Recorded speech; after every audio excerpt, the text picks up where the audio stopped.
দেখেন এই তিক্ত রোদে আমি ভিডিওটা করতেছি। আমি একজন কৃষকের সন্তান।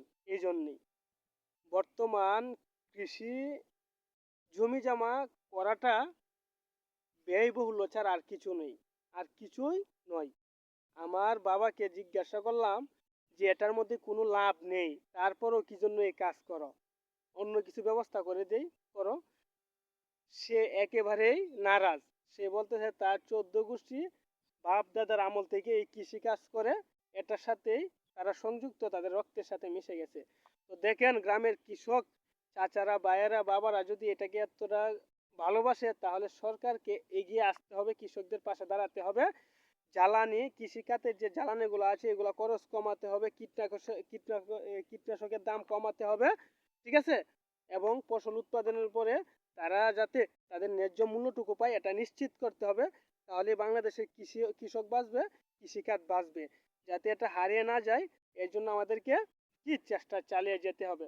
তাহলে আমাদের দেশ উন্নত হবে, কৃষিখাত উন্নত হবে। যেহেতু আমরা হাওর অঞ্চলের সন্তান, কৃষিকাজ করে আমাদের জীবিকা নির্বাহ করতে হয়, এটাই আমাদের একমাত্র মাধ্যম।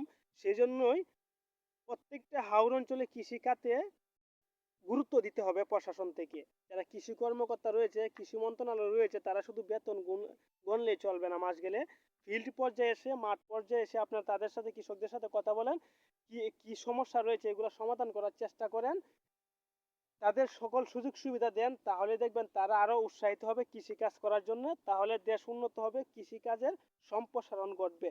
যদি কৃষি কাজ না করে, তাহলে যারা আপনারা শহরে চাকরি বাকরি করেন শু টাই পরে, আপনাদের মুখে খাবার জুটবে না ভাই। শুনতে খারাপ লাগলে ওটাই বাস্তবতা। কারণ কৃষকরা তো ভাই এই মাঠ থেকে ফসলটা এই রোদের মধ্যে, দেখেন কতটুকু রোদ, এই রোদের মধ্যে আমি তো আজকে মাত্র একদিন রইলাম।